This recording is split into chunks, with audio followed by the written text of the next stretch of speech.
Welcome to our lecture series on protection technology. These 3 Siemens Power Academy lectures are designed for those who want to expand their knowledge and understanding of relay protection for distribution and transmission grids. Today we will focus on the physical basics and steady-state conditions of current transformer saturations, mainly for professionals from distribution and transmission grids. We will record the webinar and make the recording and the slides available to all participants. Please type your questions in the Q&A field.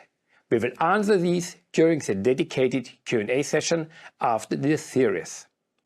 And now let me hand over to our expert Siegfried Lemmer. The stage is yours.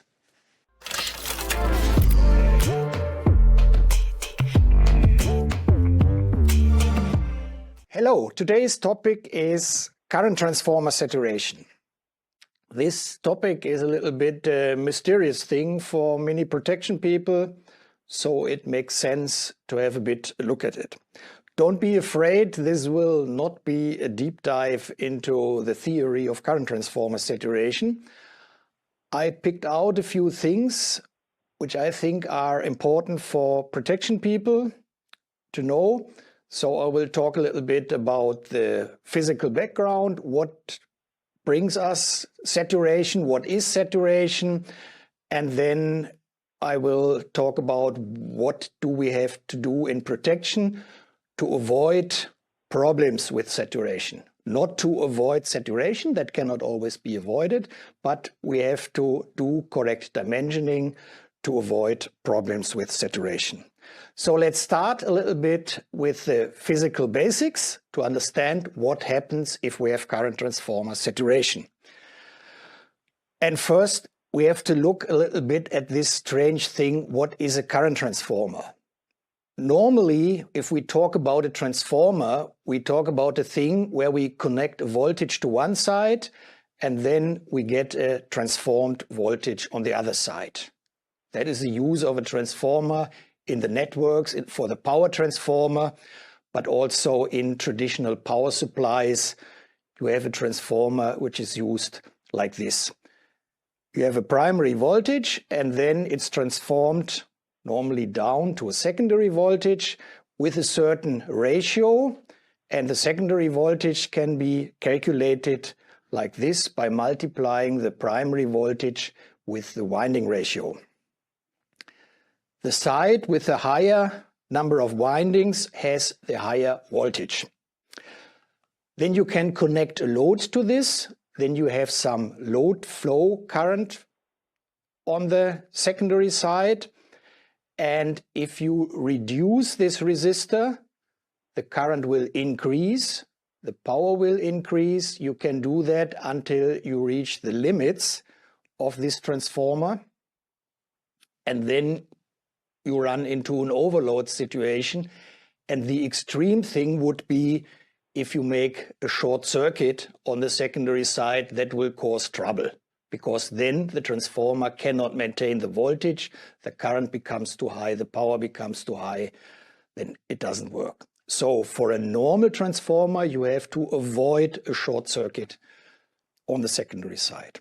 So what is now a current transformer? It's also physically a transformer, but it's used a bit in a different way. What we do there is not applying a voltage on the primary side. In the current transformer, we apply a defined current, and then we get a transformed current on the secondary side, and we must allow the current transformer that this current can flow. So the best thing to do that is to make a short circuit on the secondary side. And there you can already see a big difference. The normal transformer, a voltage transformer, doesn't like a short circuit. For the current transformer, it's the best thing you can do. It likes short circuits. You can also calculate the current on the secondary side. It's the current on the primary side multiplied by the inverse of the winding ratio. So it's exact inverse to the voltage transformer. So that means that the side with the lowest number of windings has the higher current.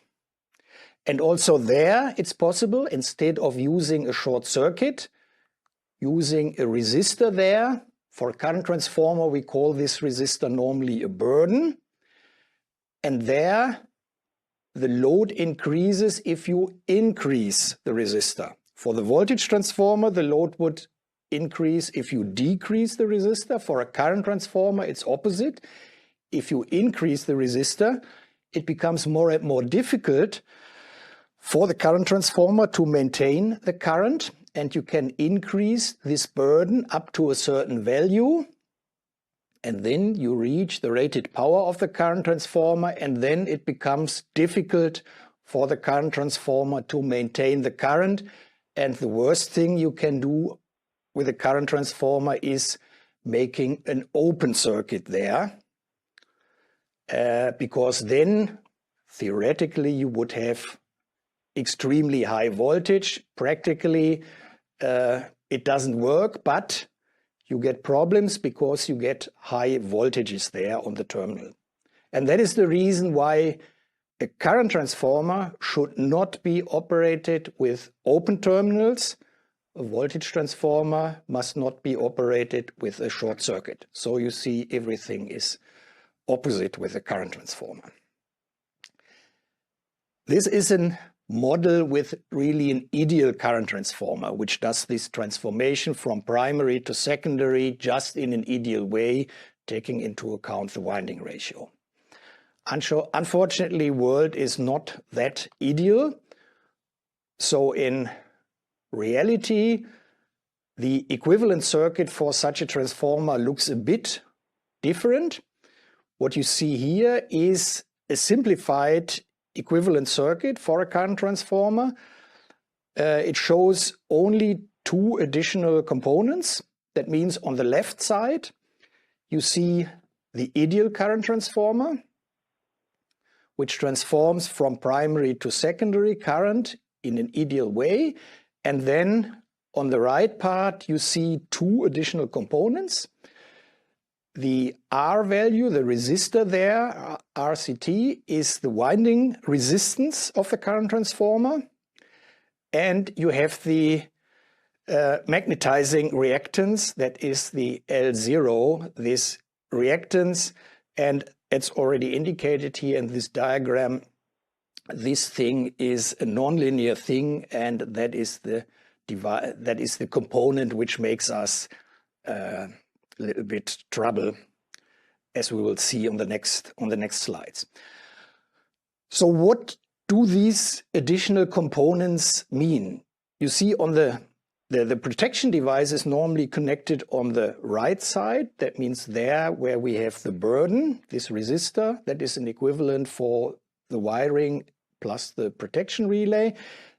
That means the protection relay measures the current there. So now, how do these additional components contribute to the whole topic? The current we want to measure is this one. That is really the transformed current. That is the current we want to measure. The current our protection relay sees is this one. That is the current which flows out of the relay and out of the current transformer and is measured by the relay. And what is the difference? The difference is the current which flows into our magnetizing reactance.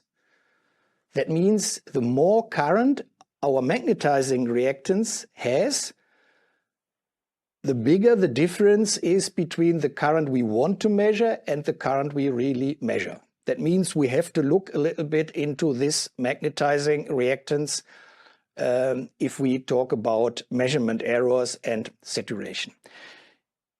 An important equation in this context, or an important quantity we need, is the voltage across this magnetizing reactance.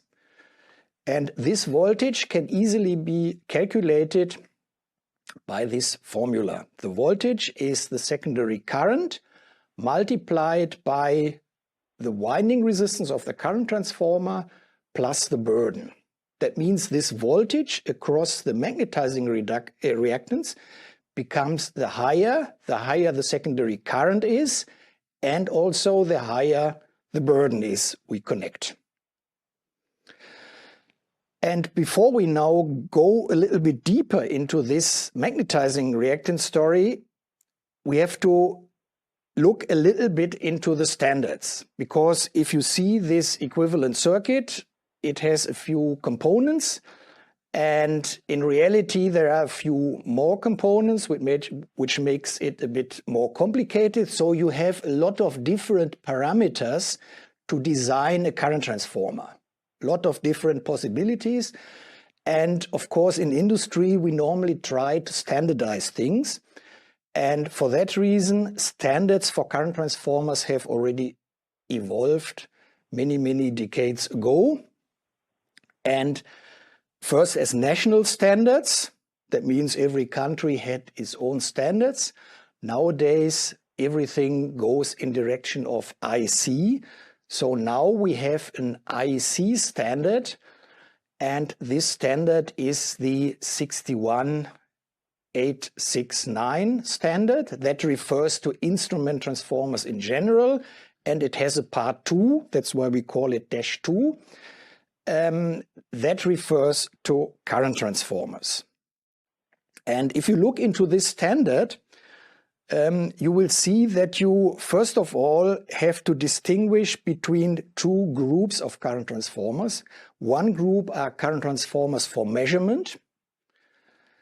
These current transformers are designed for a good measurement from 0 to the rated current plus some overload. And above that, they should go into saturation. And of course, that doesn't make sense for protection. In protection, we want to measure short circuit currents. So these group of current transformers intended for measurement cannot be used. That is one group. We neglect them here. The other group are current transformers for protection. And if you look into that standard, you find a lot of different so-called classes of current transformers. Now you may ask the question, why do we need that many classes of current transformers? Are they all different? The reason behind that is a little bit the development of the standard. So it has normally some history on board. If we look at these classes, we can subdivide this into two groups. Look at the column 2.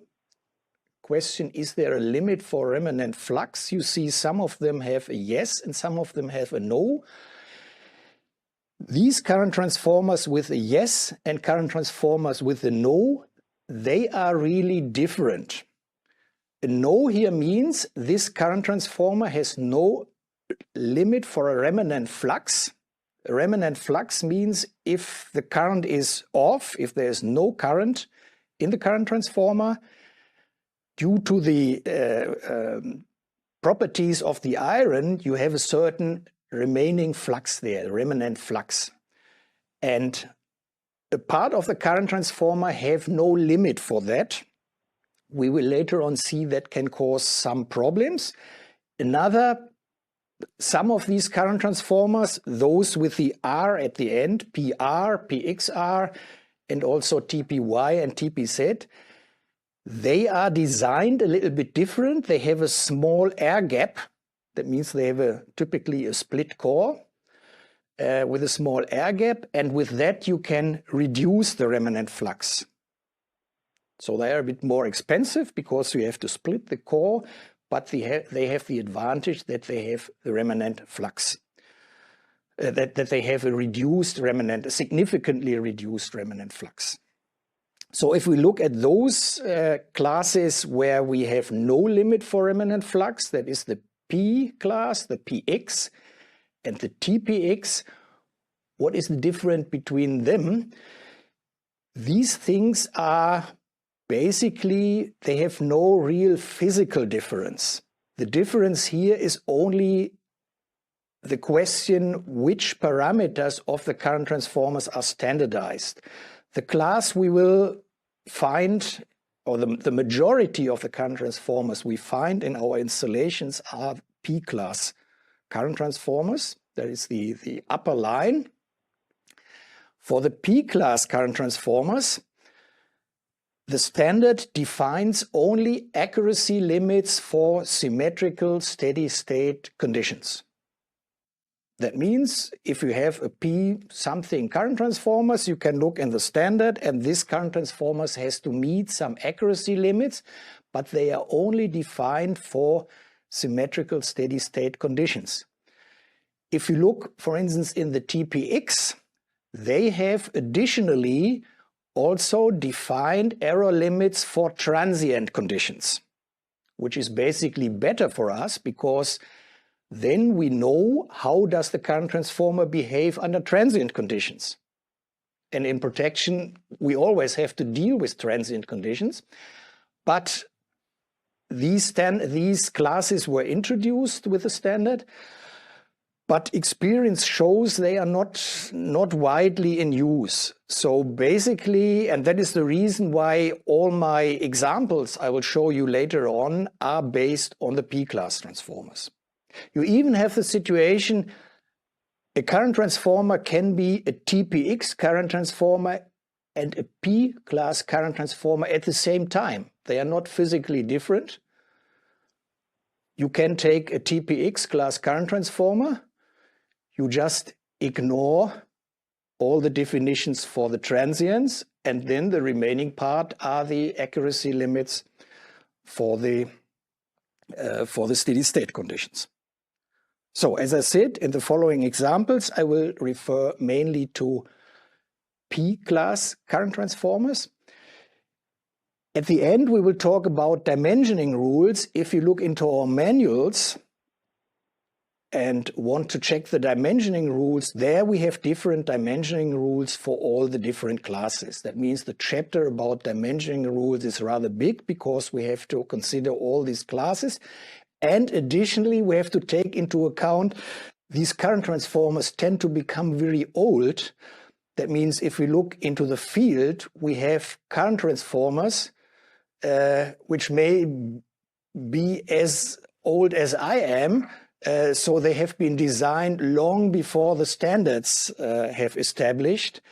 They even have not a class definition, so they have other parameters there.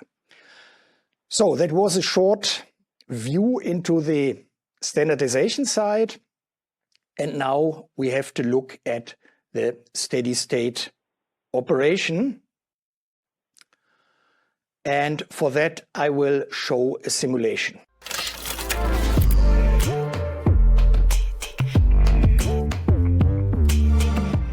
So let's look a bit closer into the steady-state operation. What happens if we have a current transformer in steady-state operation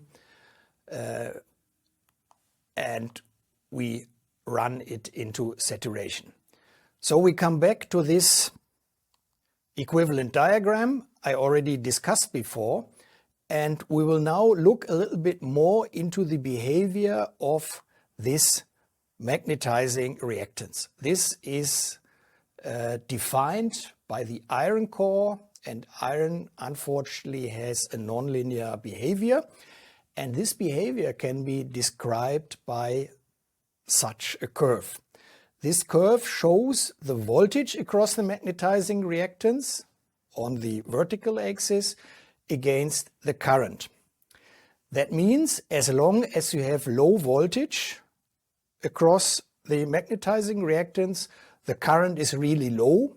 So you see for voltages up to, be careful, this is a logarithmic scale on both axes. So if you have a voltage up to, let me say, 200 volts, you have a current around just 10 milliamps.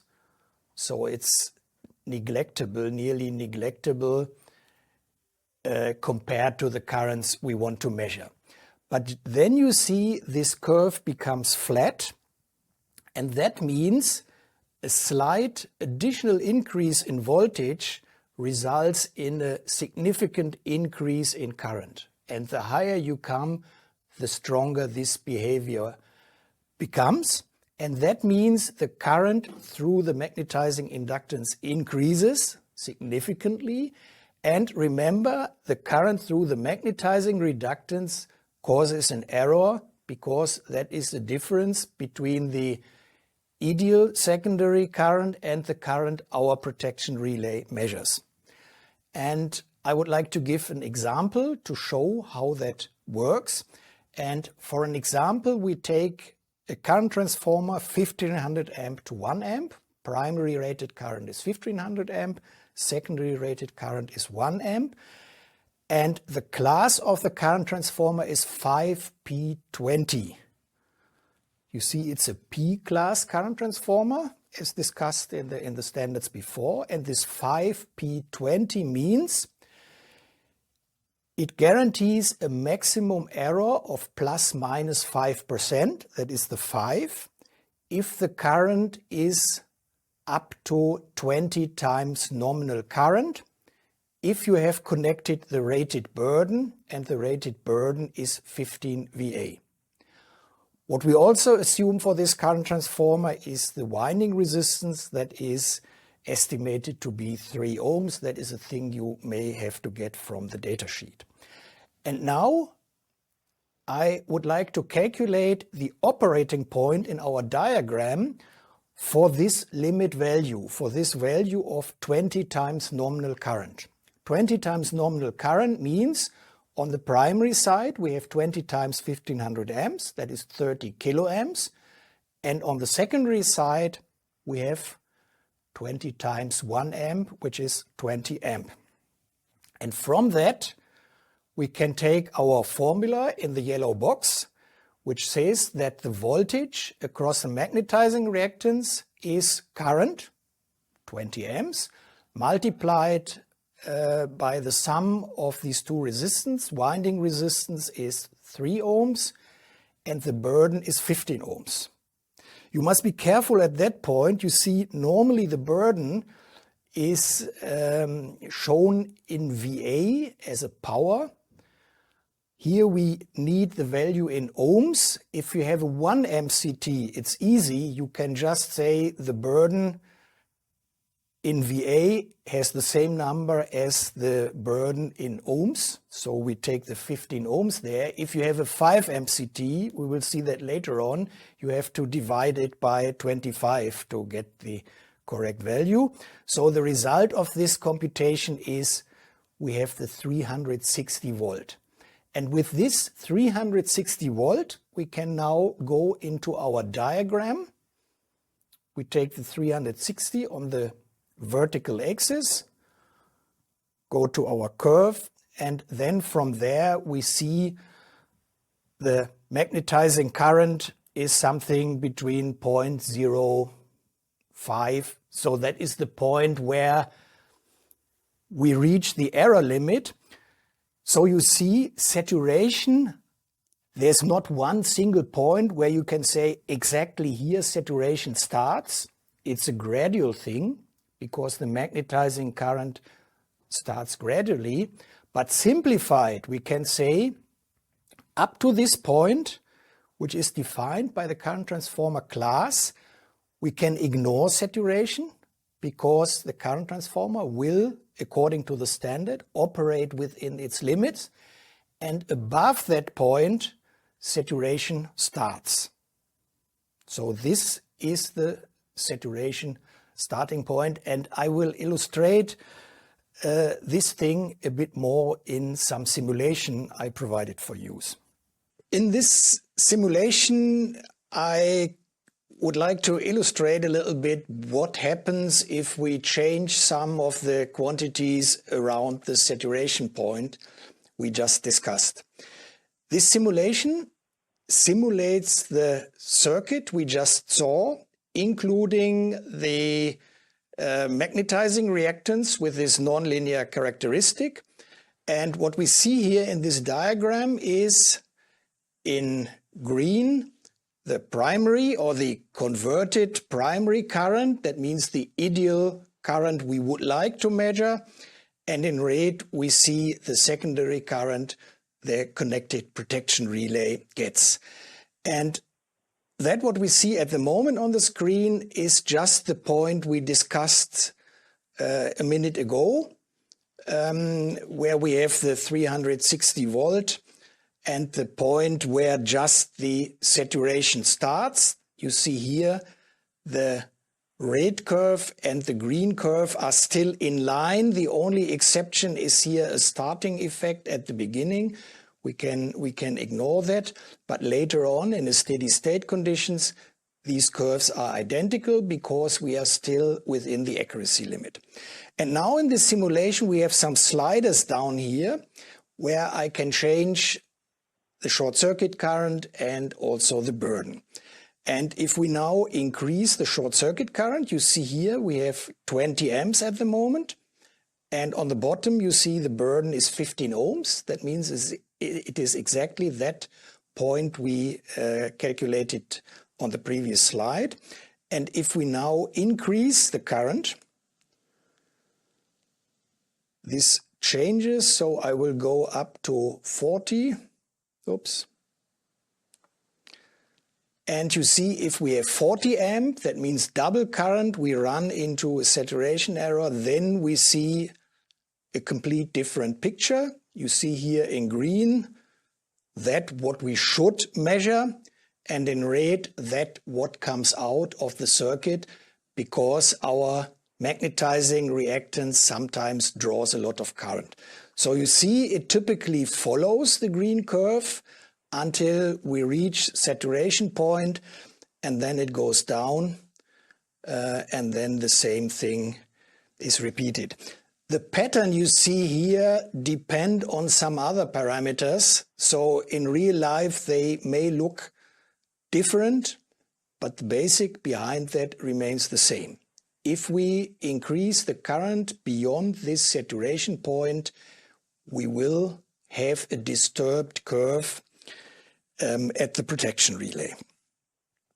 Remember, the saturation is defined by the voltage across the magnetizing reactance, which is the product current multiplied with resistance. So I have now increased the current. That increases the voltage, and that drives us into saturation. If we now leave the current at this high value and reduce the burden, then you will see I take the burden back to 6 ohms, and then you see it's fine again. Saturation has gone, because by reducing the burden, we reduce the voltage across the magnetizing reactance, and that reduces the saturation. That means the burden and the short circuit current, that are the two main things who affect where the saturation starts. Now let's go back into saturation. I take the burden back to 15 ohms, where we have significant saturation. Of course, we in protection are not really interested in these curves. They are distorted, it's not nice, but we are interested in protection functions, in that the protection relays work properly. So one question is now, if an overcurrent relay receives such a disturbed curve, what is it going to do with it? What current will it calculate from that? And of course, that depends to a certain degree on the algorithm we use. And to illustrate that, I have just implemented here a simple Fourier filter to calculate the current from this curve. And we can have a look how this looks like. You see here now, additionally in the picture, in dashed lines, what would the algorithm calculate from the green curve? That means from the original nice sine wave.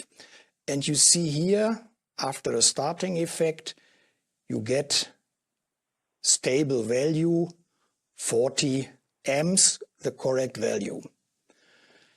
The dashed red curve looks a bit different. So you see a lot of ripple on it, because Fourier filter is designed for sine wave, and this is not a sine wave. We have a lot of harmonics in it. But the important thing is it results in a lower value. It measures something like 30 amps. That means the current it should measure is 40 amps, and due to saturation, the measurement would be 30 amps. And of course, this effect, we have to keep that in mind, that can cause trouble. And for that reason, it has to be considered and it has to be checked whether that causes trouble. You see, if there is a setting maybe of 20 amps, it doesn't disturb anything, because even that what we measure here, the 30 amps, are still above the setting value. In this case, the relay would trip, and the saturation, this type of saturation, doesn't disturb us. But if we would have a setting, that is not really a realistic case, if we would have a setting of 35 amp, in this case, that would mean the current is 40 amp, the setting is 35 amp, so we would expect a tripping, but that what we calculate from the disturbed curve is only 30 amp, and in this case we would have a missing trip. I would like to show one additional thing in this slide, that is the magnetizing current. Remember, the magnetizing current is that what causes the difference between the ideal current and that what we measure. And in this diagram, you see here in blue the magnetizing current.